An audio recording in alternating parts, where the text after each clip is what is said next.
15 টাকা করে পিস ডিম বিক্রি করে এটি স্বাভাবিক? সরকারি মূল্যে চেয়ে বেশি মূল্যে ক্রয় বিক্রয় উভয়ই আইনত দণ্ডনীয় অপরাধ। শুধু দাম বাড়িয়ে দেওয়ার কথা জানেন, আর ন্যায্য মূল্যে বিক্রি করা যেটি সরকারি মূল্যে বিক্রি করা এটি জানেন না। গতকাল কত বিক্রি করেছেন? গতকাল 160 টাকা ছিল। 160 না 180?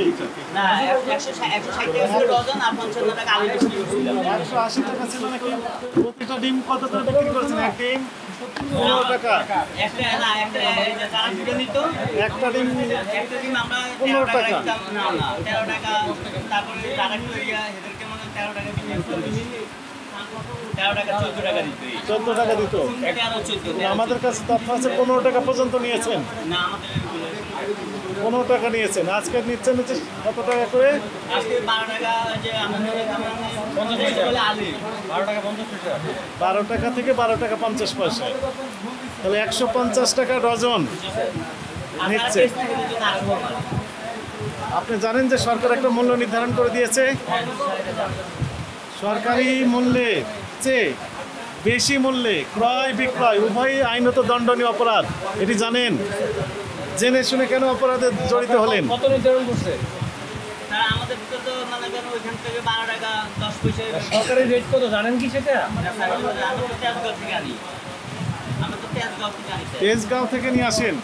যদি সরকারি রেটের চেয়ে বেশি তারা দাবি করে, তাদের বিরুদ্ধে কমপ্লেন দেওয়ার তো জায়গা ছিল আপনার। দুই জায়গায় কমপ্লেন দিতে পারতেন। একটা হচ্ছে প্রাণী সম্পদ অধিদপ্তর যারা মূল্য নির্ধারণ করেছে তাদের কাছে অভিযোগ দেওয়া যেত, আর একটি ভোক্তা অধিদপ্তরে অভিযোগ দেওয়া যেত। আপনি কোথাও অভিযোগ দিয়েছেন? অভিযোগ দেননি। তার মানে যোগ সাজস করেই দাম বাড়িয়ে দিচ্ছেন আপনারা। আপনি অভিযোগ দেননি কেন তাহলে? আপনাকে জানতে হবে, ব্যবসা করলে জানতে হবে না? শুধু দাম বাড়িয়ে দেওয়ার কথা জানেন, আর ন্যায্য মূল্যে বিক্রি করা যেটি সরকারি মূল্যে বিক্রি করা এটি জানেন না, আর দাম বাড়িয়ে দেওয়ার শুধু জানেন। একটা করে ডিম 15 টাকা করে বিক্রি করলেন, এটা কি স্বাভাবিক না অস্বাভাবিক? 15 টাকা কি স্বাভাবিক দর না অস্বাভাবিক? স্বাভাবিক। এই তো এখানেই তো সমস্যা। 15 টাকা করে পিস ডিম বিক্রি করে এটি স্বাভাবিক না স্যার, সেটা তো তারপরে আর আমাদের তো বিক্রি করতে বেশি কারণ আমাদের তো আমার কাছে গোটা ফাইল আছে, গোটাটাই ক্যাশ মেমো, পাকা ক্যাশ মেমো সবগুলো। আপনি কাছে আসেন, আপনি কাছে আসেন, জোরে পড়েন, সবাই শুনুন। কাছে আসেন, একটা রেট শুধু দেখাই। এখানে আসেন। আপনি পড়া জানেন? পড়া জানেন না? পড়া জানেন? কয় তারিখ এটা? 7/10। কত রেট ছিল দেখো তো? প্রাইস 11 টাকা 10 পয়সা। 11 টাকা 10 পয়সা। একটা জাস্ট একটু দেখালাম। এটা কয় টাকা? 11 টাকা 11 টাকা 1 পয়সা। এটা কত? এটা কত? 1 পয়সা। এটা 11 টাকা 1 পয়সা। এটা এটা 1 টাকা 8 পয়সা।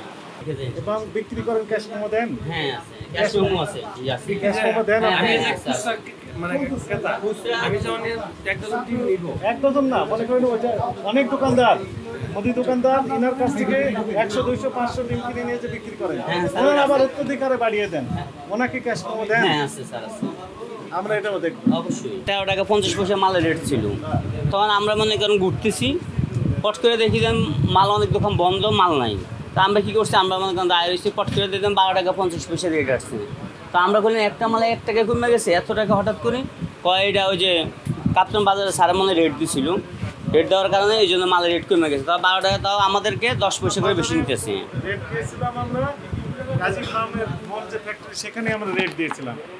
সেখানে 3 জন দালালকেও আমরা ধরেছিলাম, যেনারা এই 11 টাকা 1 পয়সা করে ক্রয় করে বিক্রি করতেছেন। এই যে 13 টাকা 14 টাকা 15 টাকা যার কাছে যত পাওয়া যায়, এই 3 দালালকে ধরে সঙ্গে সঙ্গে পানিশমেন্ট দেওয়া হয়েছে। তখন আমরা দেখি যে এই অবস্থা, তখন আমরা বলছিলাম কত রাখা যাবে, বলছে 12 টাকা 50 পয়সা, কিন্তু দিলাম 12 টাকা 60 পয়সা লাগবে।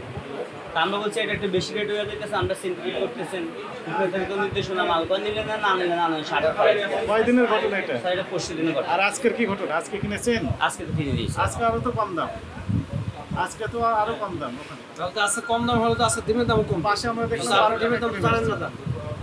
আজকে যে রেটে বিক্রি করতেছে এই রেটে তো হওয়ার কথা না।